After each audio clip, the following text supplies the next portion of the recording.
যিকোন সময়ত শোণিতপুৰ লোকসভা সমষ্টিৰ মনোনীত প্ৰাৰ্থী ৰঞ্জিত দত্তদেৱে যিকোন সময়ত বিহালীৰ সমস্যা শোণিতপুৰ জিলাৰ সমস্যা কথা ক'ব লাগিছিল সেইকণ সময়ত তেওঁ ভোটাৰ ৰাইজক প্ৰলোভন দি ঘূৰি ফুৰিছে। আজি শোণিতপুৰ লোকসভা সমষ্টিৰ তেওঁৰ এগৰাকী সন্মানীয় প্ৰাৰ্থী তেওঁ বিহালী সমষ্টিৰ পৰা 4বাৰকৈ তেওঁ MLA হৈছিল। এনে এগৰাকী সন্মানীয় প্ৰাৰ্থীয়ে যেতিয়া তেওঁ পাব্লিক মিটিং কৰে আৰু সেই মিটিঙত তেওঁ এই কথাহে ক'ব লাগিছিল যে বিহালী সমষ্টিত তেওঁ যিহেতুকে 4বাৰকৈ তেওঁ MLA আছিল, তেওঁ কিমানজন বিহালী ল'ৰাক নিবনুৱা যুৱকক ইয়াত চাকৰি দিব পাৰিলে, তেওঁ সেইবোৰ কথা ক'ব লাগে। তেওঁ ক'ব লাগে যে বিহালী বনাঞ্চলখন তেওঁ ৰক্ষাৰ কাৰণে তেওঁ কি কাম কৰিলে, তেওঁ সেইবোৰ কথা ক'ব লাগে। বিহালী সমাজৰ তেওঁৰ প্ৰতিটো ধৰ্মক যে তেওঁ সন্মান কৰে তেনেধৰণৰ কথা ক'ব লাগে।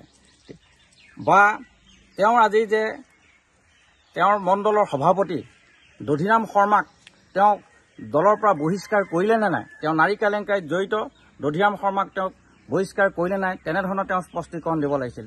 তেওঁ স্পষ্টীকৰণ দিব লাগিছিল যে তেওঁৰ পিতেকে মদ খাই গাড়ী চলাই তেওঁ যান বাহন আইন উলংঘন কৰিছে, তেওঁ সেইকণ সময়ত তেওঁ পিতেকক সেইটো স্পষ্টীকৰণ দিব আছিল। কিন্তু তেওঁ আজি কেনেকৈ তেওঁৰ পিতেকৰ ক্লিন চিট আদায় কৰিলে সেই কথা তেওঁ আজি সংবাদ মাধ্যমত সেইবোৰ কথা ক'ব লাগিছিল। কিন্তু তেওঁ তাৰ বিপৰীতে কি কৈছে যে তেওঁ ভোটাৰ ৰাইজক প্ৰলোভন দি পেলাই যিবোৰ বুথে তেওঁক বেছি ভোট কালেকশ্যন কৰি দিব সেই তেনেধৰণৰ তেওঁক 50,000কৈ টকা তেওঁ দিম বুলি তেওঁ ৰাজহুৱাভাৱে তেওঁ বক্তব্য ৰাখিছে।